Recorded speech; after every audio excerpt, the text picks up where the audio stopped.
Ani, Buju, welcome to this week's edition of Indigenous Insights on Eagle Country 105.7.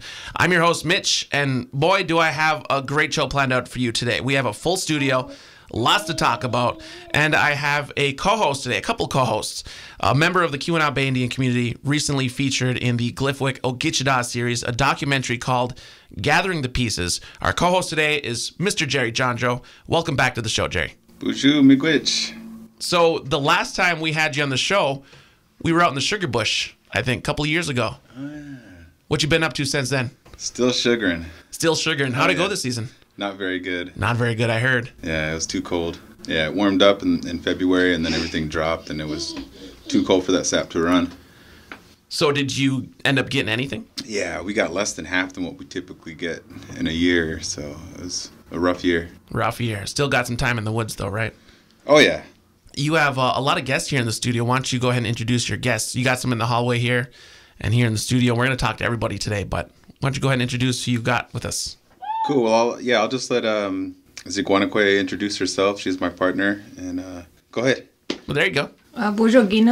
Ninsa Zigwanakwe Indigenous Kaza with the Miss Kwabekangan Dunjuba, Mangan and I'm a member of the Red Cliff Band of the Experia Ojibwe, and my name is Katie Butterfield, and I have recently moved up to the UP this past year, actually. Been Very hanging good. out up here for a couple of years now, but And how do you like it? it's nice because it's actually just like home. Is it? Yeah, I'm from Red Cliff, so we're right on Lake Superior there, big fishing community. Yeah, it's not too far away. Yeah, it's almost exactly like right on the almost exact same latitude line. Oh, is it? Yeah, we were comparing who was further north. We beat you by like a degree. Very cool. All right, so we do have a lot to talk about. We're going to talk about the documentary here first, probably. But let's get some music spinning. This is Indigenous Insights. Here's some Northern Cree for you.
back here on Indigenous Insights. In the studio, we have KBIC member Jerry Jondreau, and we have, wait, did you say Bad River or Red Cliff? Red Cliff. Red Cliff member Katie Butterfield. Mm-hmm. That reminds me of 310 to Yuma. That one guy's name on there is Butterfield. So, thanks for being here today. We have a lot to talk about. First thing up here, Gathering the Pieces is the third in the Ogichida series from GLIFWC. It features our co-host Jerry Jondreau, and you're in it too, right? Yeah. Okay, so let's start right back in the beginning here. How did you guys get involved in this process?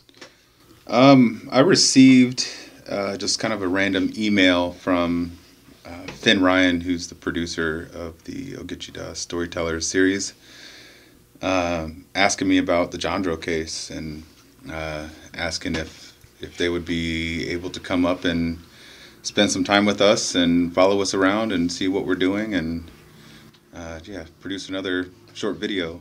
Give us a little bit of a glimpse of that, what the Jondreau case. So the Jondreau case was one of the first victories in court related to treaty rights. And my grandfather was originally arrested back in 1965, and my father was on the boat with him at that time. They were lifting nets out of the bay here, and I think at that time a lot of people were just getting frustrated with the pressures that the state was trying to enforce on our people unlawfully, and we knew that. You don't cede millions of acres of land and forget what you retained in that agreement. Yeah. But the state still continued to prosecute our tribal people, and my grandfather put his foot down essentially and fought it and kept appealing because he was found guilty in the lower courts, and it went all the way up to the Supreme Court of Michigan, where it was finally found that the state was wrongfully prosecuting my grandfather, and it also overturned some previous cases too, where there was convictions for fishing violations as well that were inaccurate according to the treaties. Inaccurate. Yeah, the state's actions were unjustifiable. Okay, so let's talk a little bit about that legal battle there. Like, what kind of charges was he facing and stuff like that? What was the kind of the inciting incident with this? It was possession of 4 lake trout out of season. 4 lake trout out of season. Yeah. So when they were setting their gill nets, they were actually setting the nets for herring, which is a smaller size mesh. And I always tell people that you have to remember back then, this was before casinos and stuff like that. So we were poor. Yeah. We were still hunting and fishing to feed our people. And so he was a commercial fisherman, and he'd sell fish, but he would also go around and drop off fish. My dad had stories of, grabbing a pike and bringing it up to an elder and dropping it off with her because she really liked pike. So whenever they got a pike, they'd run it over to her. No charge, no money exchange, anything like that. It was just feeding people, taking care of our people. And I think that was a pretty common practice with a lot of the commercial fishermen back then. So if you think about it in that context, when you have 4 beautiful lake trout that are in your nets, that's dinner. And it's you don't throw that back. That's going to feed a family. So, but my grandpa was aware that the state was trying to enforce their rules and regulations on our people. So he had my dad actually hide the fish underneath the net boxes inside the boat. Yeah. So he wasn't coming back to shore waving them at the conservation officer or anything like that. My dad remembers hopping out and dragging the boat onto the beach, and my grandfather had gotten out before that, and he went to go. The conservation officer was on the beach, like that was pretty common. Yeah. Just always kind of nosing around in what the tribal people were doing. Yeah. But when my dad was yanking the boat onto the beach, as soon as it hit the sands, the net boxes slid forward with that impact. Yeah. And there were shiny lake trout just underneath the boxes. Which were deemed illegal but weren't supposed to be deemed illegal, is what you're saying, right? Correct, yeah, because those were state laws that they were enforcing, and they weren't tribal laws. So the state had no jurisdiction over our people, even though they were... And just kind of for, the people listening out there that might not know, what treaty would cover that area? Several treaties. There's several treaties, yeah. The biggest one is 1842, which was the original land cession by the Lake Superior Ojibwe. So it wasn't just Keweenaw Bay that were signatory to that treaty. I believe there was 12 or 13 other tribes, that Red Cliff being one of them. And then also they were included in the next treaty, which was 1854, and that treaty established the permanent reservations that we reside on today. So there's still clauses within both of those treaties actually that talk about the reserved rights to hunt, fish, and gather on these lands.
Class singing champs here. 8 of y'all made it here. So anytime you're ready there, back man, hey, trouble town. Bye.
sound of Blackstone for that victory song.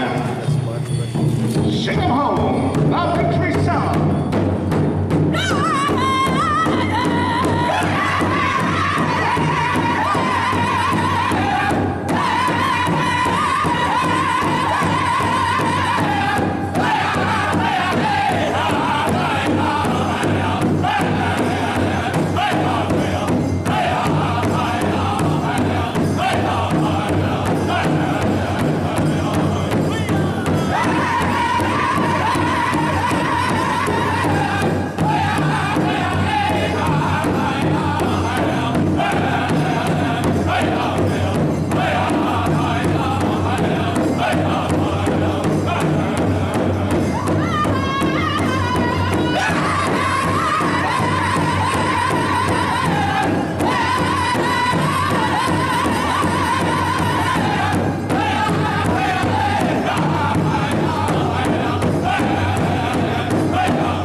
This is Indigenous Insights. I'm your host, Mitch. Welcome back. In the studio, we have...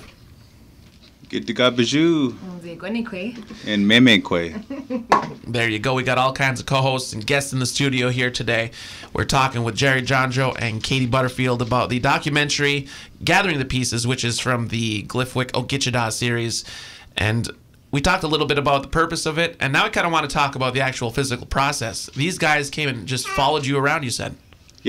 Yeah, that's they were, it wasn't really staged. One of the things we definitely wanted to get in there was some footage from our commercial fishermen lifting their gill nets. So I contacted some of our local commercial fishermen, and they were agreeable to meet us at the landing pretty early in the morning and get some drone footage.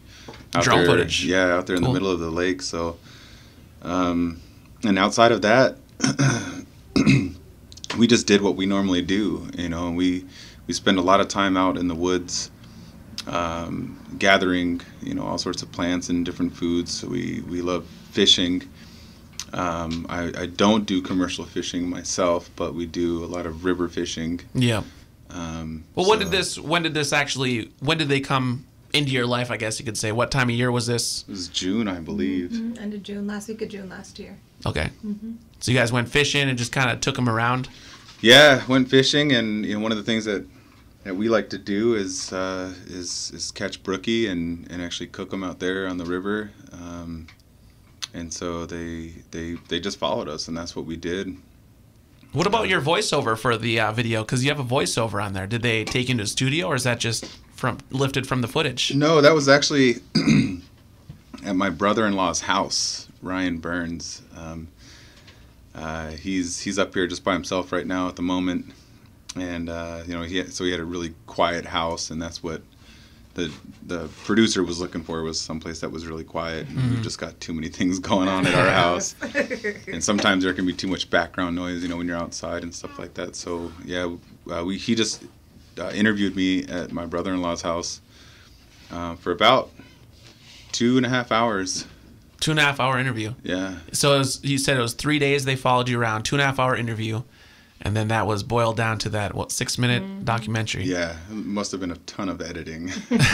Oh yeah, for sure. So, and it's available online. Where was it shown at? Where was it premiered at? It was premiered in Marquette at the what's that film festival? The Fresh Coast or something like that? Is that it? Yeah, that might have been. The Fresh Coast Film Festival was the first place it was shown, and then it was also UW-Madison. shown down in UW-Madison at their Tales from Planet Earth film festival that they have.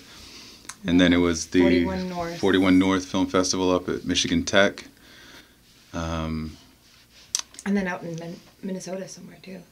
Yeah, there was some folk school out in Minnesota that they showed it at as well. Very cool. So it's getting some good exposure out there. Yeah. So, what was it like having cameras following you around for 3 days? Did the kids like it? Yeah, we had half of the crew there, so we had all the Jondreau girls were there with us. I had come home I moved in that week. So oh, yeah? I had just rolled in. So camera crew for that, huh? Well, that was the nice thing about how I gotten set up was when they asked, what do you want to do? His first idea was, I want to go out to the hole. I want to show them the places we love. I want them to see and feel and hear how important this place is to us and why. And so it was pretty simple because we just did things that we do together as a family. We did things that's really natural and easy to do, and things that we also really appreciate and respect. And so they're really low key kind of guys. So it was really nice to have nice conversations. They're from Madison and I'm from Madison. I had a lot of time down there, so it was really nice to sit and chat with them about it. Who are you guys actually working with? Do you guys know do you guys know who you're working with, or did they just met during this process? No, it was the first time we ever met him. I had met Finn before, actually. I was in one of the other GLIFWC series for Wadukudari, was the Ojibwe immersion school that I used to work at before I had moved up here. And so I had worked with Finn and a different film crew that he had. Why don't you guys give a couple shout outs for some of those people working in that part of the film too, who directed it, who produced it? Yeah, Finn Ryan is kind of the main guy behind the scenes. He's Dylan. I guess he's considered producer and director to an extent, although it's kind of a documentary, so there really isn't much directing going on. In the editing room. The editing room, absolutely. But then also, Dylan Jennings from GLIFWC. I've seen some of his work before. I think I've seen him do a video. Powwows or something like that. Yeah, he's in one of the and Finn Ryan had done that series too. Okay, very cool, very cool. Series. So the documentary is available on the GLIFWC Facebook page. I know that. Is that where it's primarily at? Just kind of on social media right now? Yeah, they have a YouTube channel, I believe, as well. A YouTube channel. Yeah, I think so. If you just Google, it'll get you to storytellers. I think you'll be able to find. Where they're at. There's 3 other videos in that series from Bad River, Red Cliff, and LCO. Very cool, very cool. The Ogichida series from GLIFWC. Well, we're going to talk a little bit about homeschooling in a little bit, right? Yeah. So we'll be back with Jerry and Katie here on Indigenous Insights.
This is Indigenous Insights, Eagle Radio's weekly Anishinaabe radio program.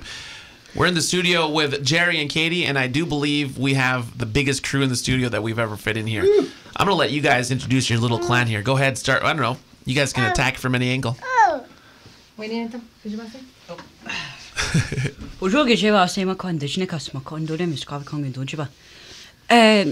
name is Braden Butterfield. I'm from Redcliffe, and my clan is Bear. Now, who's next? Wabano Clan Kaza Jijak and do Dame Miigwech Kaduchaba. Hi, my name is Brianna. My clan is Crane, and I'm from Baraga.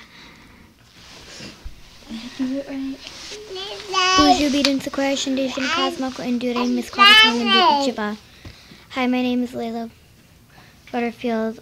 I'm from Redcliffe. My clan is Bear.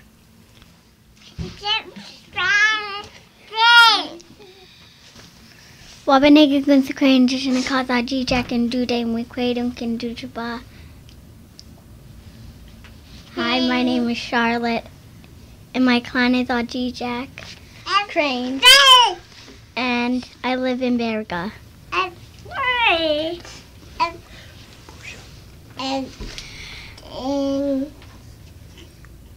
You got it. You got it. Go ahead. What's your name? Oh, Tasty Crane. And Makwan Dude, Miss Garby Kong, and Dun Shiba. Never call Kagan. Hi, I'm Hazel. I'm from Redcliffe. My clan is Bear. Very good. What about this little one? We can give her a shot. She's been on, I think she's been on the show the whole time so far, though. Say buju.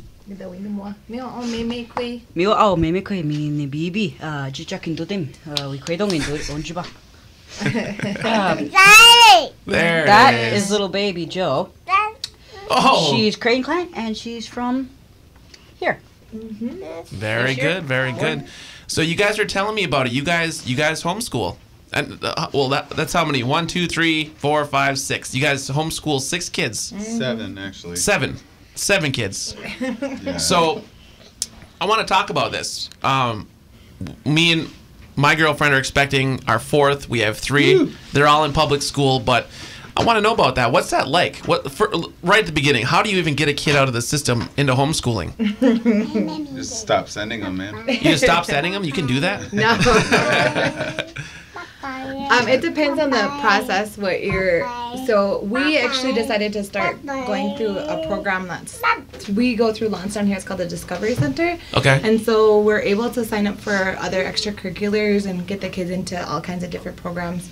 So the girls take things like horseback riding lessons, piano lessons. They are in gymnastics, martial arts. What else? Wow, that's cool. Sports class, so they swim and ice skating and bowling and all kinds of stuff. Braden takes a computer-aided design, and he also does martial arts, an art class. There's just so many different. That's things. crazy. That's a lot. That's more that's available, I think, than I had. Public school kids. So yeah. Have they always all been homeschooled? No, this is our first year actually. First year for all of them? For all of them. Yeah. Okay. So who's the oldest? You? Yeah. Come up to the mic. Okay. And what was your name? Braden. Braden. So you're in your first year of homeschooling. Yes. What grade are you in? I'm in 6th grade right now. All right. So. Well, it depends, because I could be a 6th grade or 7th grade. It's never really sure in homeschool. So what do you think going from public school to homeschooling? How are you liking it so far? I like it. It's pretty good. I can get a lot more done than I could in school, because there's kids who could hold me back. And then again, I won't go too fast. I gotcha. So it's a good switch. You like it? Mm-hmm. Very cool. So this is a big switch. What about you? What's your name? Go ahead. Go up to the mic. Brianna. And what do you think about homeschooling? Are the teachers nicer or meaner than your last school? Meaner. So how does that work? Is one of you the main educator, or do you guys split those duties? It's all her.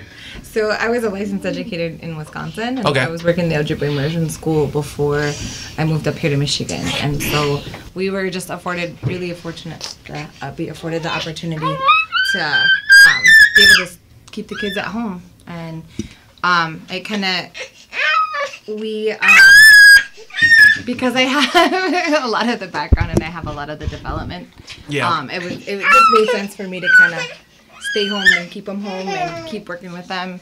So what does it look like? Do you come up with like lesson plans? You guys know what you're doing every day, and like, is there a regiment, I guess? I don't know. When you go to school, you know you're going every single minute of the day.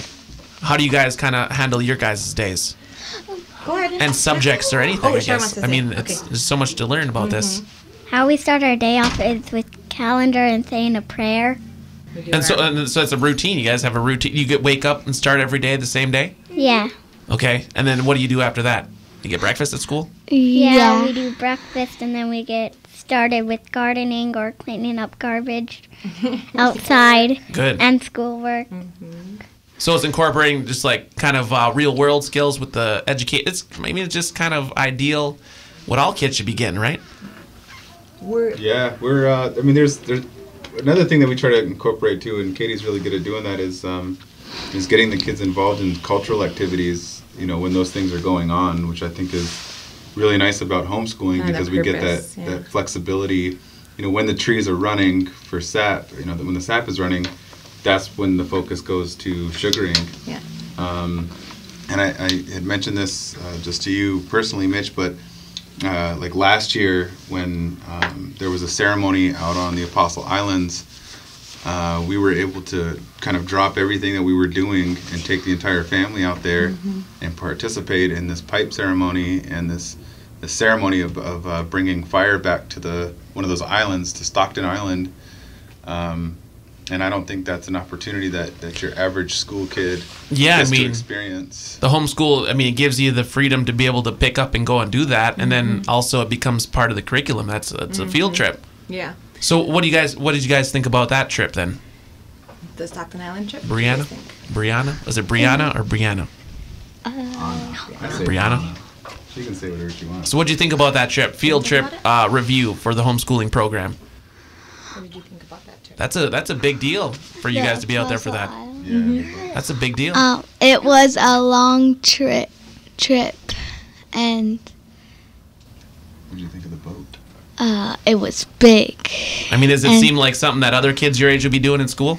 Not really. No. I thought it was pretty fun. Did you meet any people, learn anything?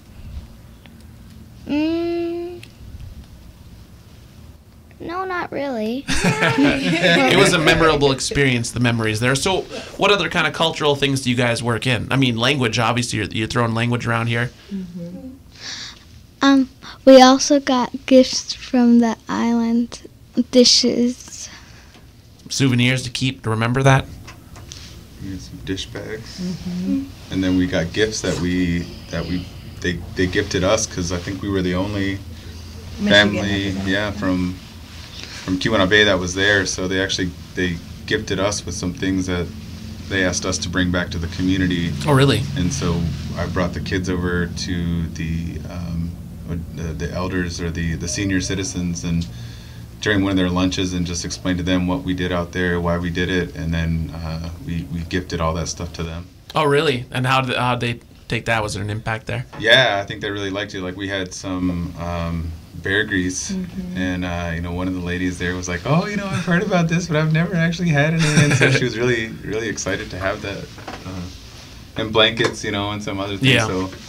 And I think there was some syrup and rice, I believe, as well. So, yeah, they were really... There was jelly, too. And jelly. Jelly?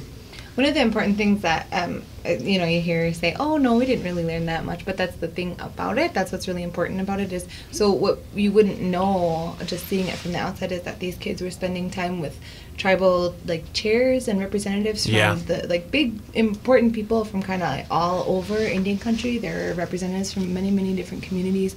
And it was just a day for them. It was just an average day. Exactly. So, they were just immersed in it. Right. They were going about with the superintendent of the National Park Service, and they were, asking him questions and exploring the island. And then they were, having conversations with all these people, listening to a ceremony, learning how to sit for, an elder who needed to speak to what was going on. Yeah, I mean, that's all just such important life experience to sit there and, I mean, all that, just the experience. Even if they're older, they'll look back and that's going to say, that's really cool that I was there. Mm-hmm. So that's really cool. Remember something? What did you remember? A type of plant that deer like. Mm-hmm. What was it called? I don't remember. Canada U? Mm-hmm. Yeah. The Canada U. What was it? Canada. Go ahead and tell the listeners. Say it louder. Canada U. And what is that? Deer like eating it, and it's a conifer that grows really low. That was what you learned on the trip there? Very good.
this is Layla. Hi, this is Brianna, and you're listening to Indigenous Insights. So what other kinds of cultural events have you guys attended? Do you take them to powwows and stuff like that? Yeah, well, actually, a lot of the things what's really important and what we're really fortunate with is we have a lot of property at the home itself, and so we don't necessarily have to just up and go to participate in. One of the things that we're trying to teach them to bring back, one of the lessons that I have been taught, just before I come here, was that all of our families used to do this. All of our families used to have ceremonies. All of our families used to do the everyday experience of just living as Anishinaabe people. And so instead of just like setting up a lesson. Yeah, well, and even just setting up an event and making it or an event, thinking you have to leave somewhere to be who you are. Yeah. And so one of the really important things that we've been working on this year is especially because it's the first year, is learning about ourselves and who we are, but in our sense of place and what we have there. And so, for us, we spent 2 weeks perching and taking care of our rice when the rice came. And we spent our weeks out in the wintertime making sure we could find tracks and trying to figure out who was out there setting snares.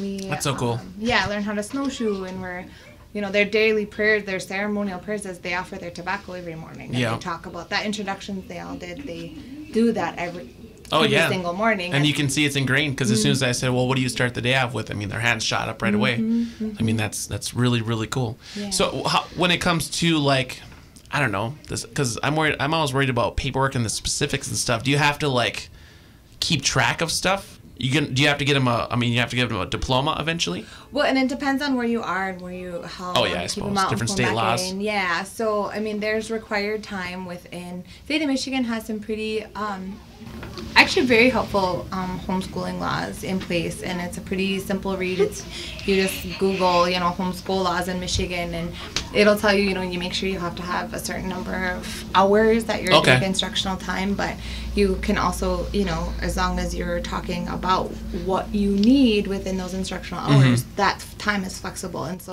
I see how this works. Yeah, when we diverge off and we're talking from that was your social studies yesterday when we started talking about the Flint River. What the heck were we talking about? We were talking about it catching on fire, and yeah, but it came from your social studies book. What were we talking about? Should the Great Lake water be shared with other something communities? Other communities, that's right. Yeah. So we were looking up. There's a big controversy that came just last week from Wisconsin, where the Foxconn is a new company coming in, and they want to. Remember how many billion gallons of water they want to take? It was like 7 billion. 6 billion gallons of water per day. Yeah, something like that. They want to be able to use within their company, and so. That was, a question she had from a social studies text that we use. That's current affairs and everything. Yeah, and so we sat around and Bree's in 4th grade, Braden's in 6th grade, Layla's in 2nd grade, Hazel's in kindergarten, Char's in 2nd grade. We're all sitting around the kitchen table. All the kids came over. We started watching. There was a little podcast from Science Friday. It was 5 minutes. We listened to that. We watched some videos on it. We talked about the impacts of water and when companies use it. We also went off and we started talking about corporations and people, like how corporations have the same rights as people. And That's so we're very doing cool. compare and contrast. So we spent an hour doing that. That counts as an hour of instructional time. And that's cool. I mean, when you're in school, you're with kids kind of your age, but to have all the age groups too, different perspectives and all that kind of thing. And one last question I guess I have about the homeschooling is you're mentioning the Michigan laws.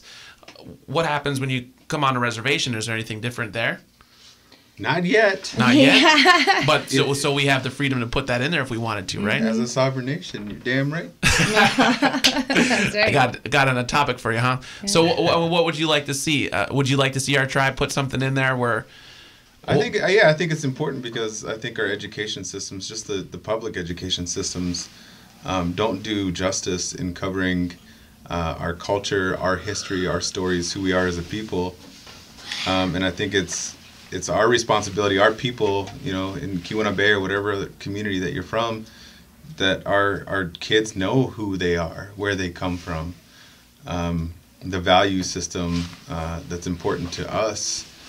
I think that's very important to instill a sense of pride in our people, to understand that we come from amazing ancestry, Yeah. amazing people, and they just don't get that in public schools. Yeah, I mean, I feel like I was just thinking about that. I didn't really know where I came from until I left. I mean, until I went to school and was like learning about different things, and I was like, it's a different place here.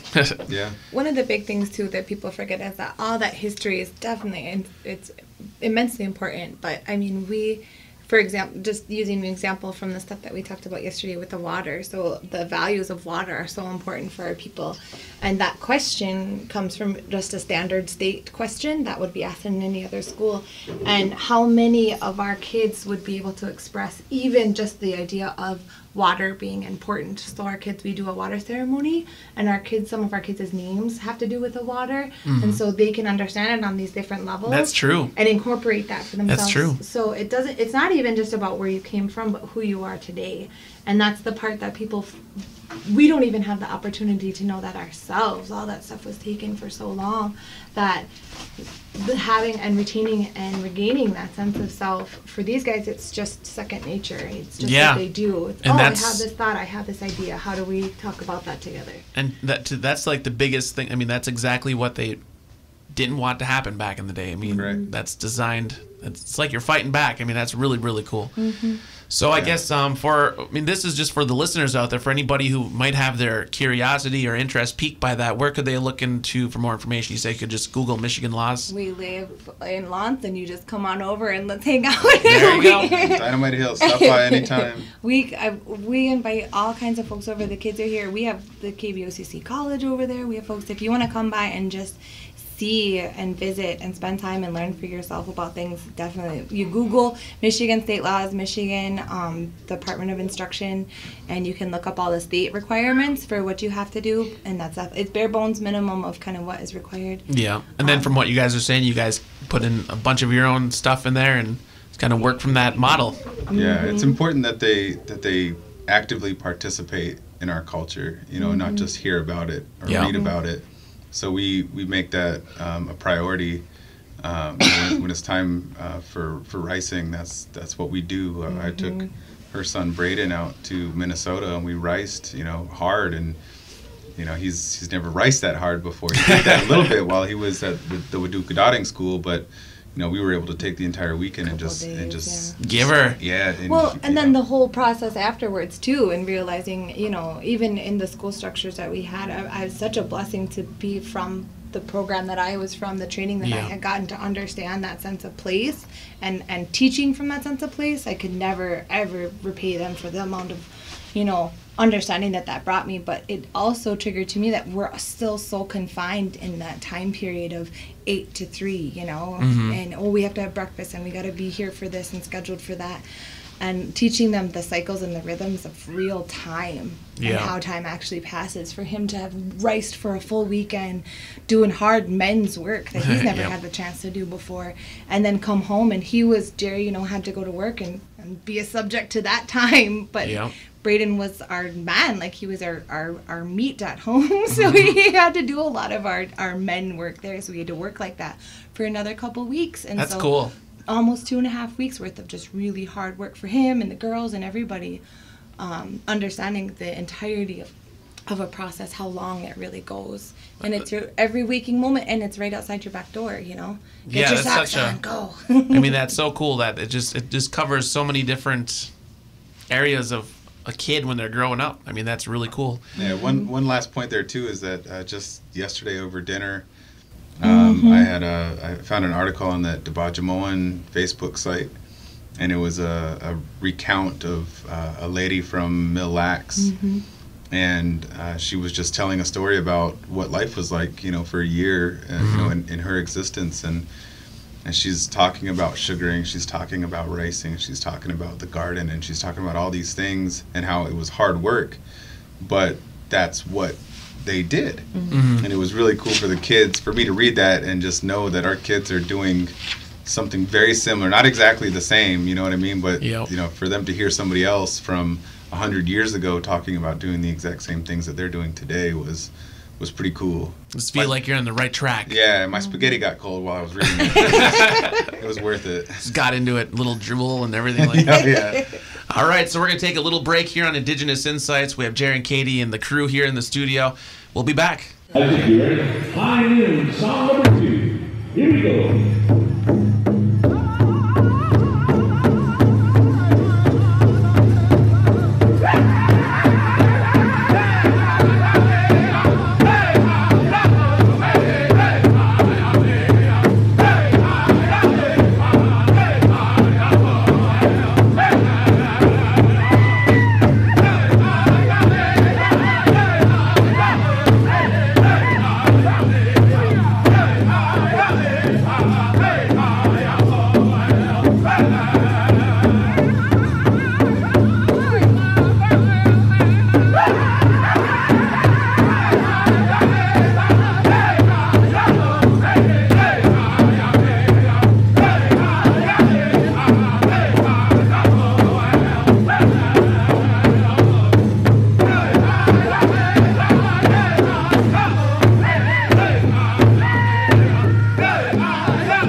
Hi, this is Layla. Hi, this is Brianna, and you're listening to Indigenous Insights.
This is Indigenous Insights, Eagle Radio's weekly Anishinaabe radio program. It's time for this week's immersion. This was recently recorded here in the KBIC through the immersion program through the Bay Mills Community College. This week's story is from Linda, Miigwech Linda.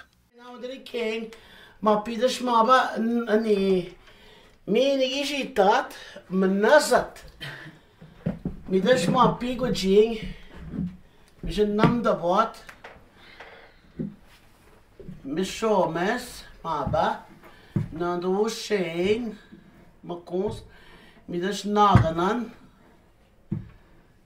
Midas Mabagi, Mabagi going the one.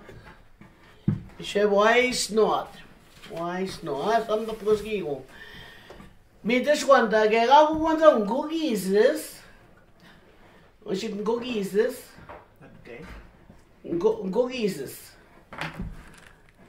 Cookies. Gogises. A whole month? Man pigon de jauk. Pide sweat and nebena. Gideben at nan de gigoen. Mides kisitat, mides ni sakabedot man da gasvona gamek. Man da panana. Pamamina nam nokmek. Magen na dogek, nimina pagi ukat. Midish na majat, midish ma pish kwanaganing. Skwanaganing, nishok. Wantas kwanagan. Skwanaganing. Washi skwanagan. Yep. Skwanagan. Keeping village. Skwannagan. Anish, Indigenous Kadek, Skwannagan, Nishnabeke. Anish, Indigenous Kadek, Anidas. Why? Anish, Nishnabesh, Indigenous Kadek, Skwannagan. What did we use? Why did we use them? Or why did we use them? Anish, Indigenous Kadek. Smoking. Anish, Indigenous Kadek, Skwannagan. Sweat lives. Anidas. Why did we use them? Or why didn't we use them? Anish. Why did we? Again, Anish, Indigenous Kadek. We're nomads. Anish, Indigenous Kadek, Nishnabe, Skwannagan. To be the good Skwannagan. Mapiki na be Skwannagan.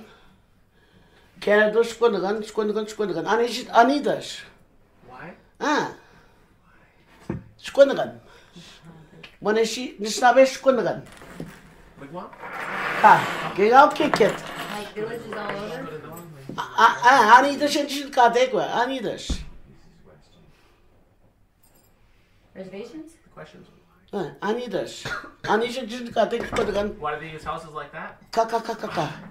Anish, Indigenous Kadek, Nishnabe Skwannagan. What's the Anishinaabe Indian one called? village?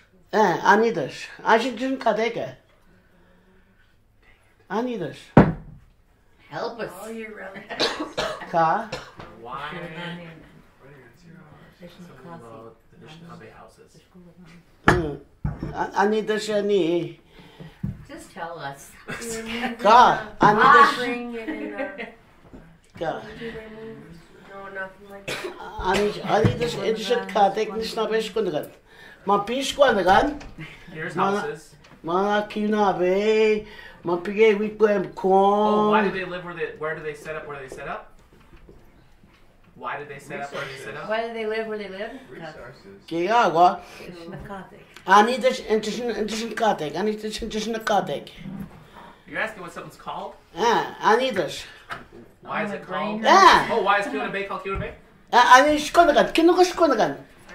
Nishnabe Skwannagan. Anishinaabe. Indian community. Anidas, Indigenous Kadek.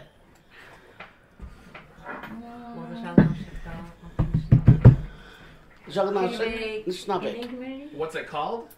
A keep? Anidas, Indigenous Kadek, Nishnabe Skwannagan. Anidas. Ani Gel kick it now. Bolo. Gauki. Gay Gauki Debinan. Anishin Kadek, we go Gong, Kuna Bay, Sucker Creek. Anidash. Why? Ah. They, Why did we? prisons. Why did we? Why would we give reservations? Adiga. Chicago. Kidmina, who said that? What did you say? Why would we give them reservations? Gagawa. They're put out of the way, out of major cities and the outskirts. Gagawa. Anidash. Why did we get put in places we got put? Ah, Anidash. Other people didn't want that area. Yeah. Because this is where we landed. Yeah. Holy sites. Jaganash. I was Chimerja. born in Wisconsin. I don't know. Gonna get kitchen. Gotta kick Why did in. we come here, or why did Yeah, Yeah. what the resources? Kida gonna snabek. And you got to send out and the way did they put them here? On those little reservations. Probably thought we couldn't survive. The government did. Yeah. Zab. It was also like, well, some people got put on there. This is where our people are kind of were. We didn't get relocated. Okay. Why are we here? Auntie? Is this a life Because question? Auntie and Help us. I'm here What is because my the mom meaning and of dad that? were there. Ka. Why are we here? How did You're we? saying the government? And such good again. I would say resources. Just going on the how. We were here from the way Man, back. this Way one, man, back. yeah. Because it's ours. Man, the ke. Where's the land? We come from the land. Aha. Your mother. Jaganash, this man. Come on. Americans and Canadians, Jaganash. Europeans. Nee. Look up that. This not bad. The mold. I go put this. Will she go put this? Can I look it up? Go put this. She's the dictionary right there. Go put this. Will she go put this? Headband? Headdress? Yeah. Cheap. Ka. Go put this. Now how? Bitch going on? A hat. Keep it warm. Nina Tawat. Nina Sounds Tawat. like. How? Not going down. Gegagon the Bob. Gegagon Bob. Soup. Gegawa. Need to shake the ton. We ask. Meat. Aha. G-San son. Corn. Corn. No. Cheese. G-San son. Wait, carrot? Carrot. Carrot. Pinic. Potato. Potato. Meat, corn, potato. Me just what? Good farming. Stew? Me when they tawag wa? Sounds like stew. Aha. Beef stew. Me na ni aha. When is she? Joganan siya David. Joganan. Me na miss ko amagak. We was men. Sweetgrass. We was men. Ma pida siya tebagak. What the heck? Apple? We was men. We was men. Apple? Cherry. When is this ma pida tebagak? Apple. Cherry pit. Jerry Pitt. Aha. Apples. Stew. Soup. Stew. Or stew? Cherry. Stupid. Me what? Stupid. Go for this. Go for this. Me what? I'm for ignorance. Me what? I'm trying. Go for this. Me what? Gane dag mga Are ba? you calling us stupid? Yeah, we are sometimes. Me gane dag wanda. Jagana shak nishnabe. Mashi go for this. Go for this. Stupid. Me gane dag jagana. Man pi. Man da ke. That's what I do when you're here. Man da batin dot kisen. Batin dot kisen. Kis. Aha. Mish ma ba jagana shgane dan. Oh, Jajunia. Is that Ma pi. dividing character? Nam kamek. Mining. Miigwech de mot. Nisnabe da shage go tesno mi mapigi minda. Oh tesno. Setting up territories. Nisnabe Jaganash. Jaganash. Nisnabe. Mi de shage mot konta Jaganash. Mande yanen jagatek ke. The land they don't want. That's where they put the snabe.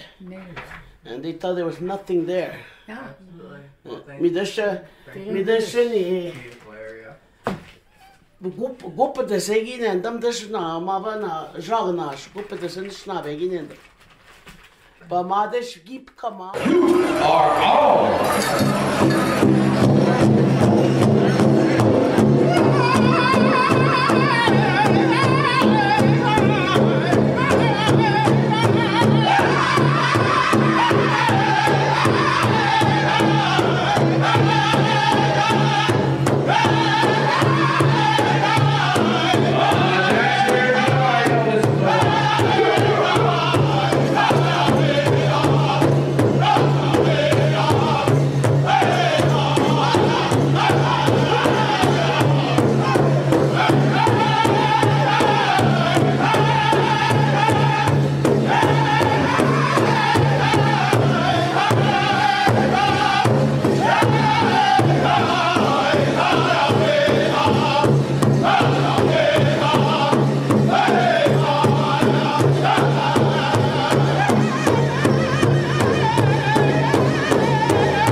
That's about all the time we have this week on Indigenous Insights. I'd like to say to Miigwech, to Jerry and Katie for coming down to the studio and hanging out and bringing the kids down. It was a lot of fun. It was so cool to hear all them little ones spouting their language skills.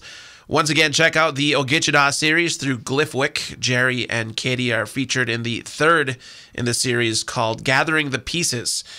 Hey, check us out at facebook.com/iiradio. We're also on YouTube. You'll find full videos, interviews, and language segments there. Subscribe. The station is also streaming 24/7 from keepitinthe UP.com. This is Indigenous Insights. My name is Mitch. Bamapi.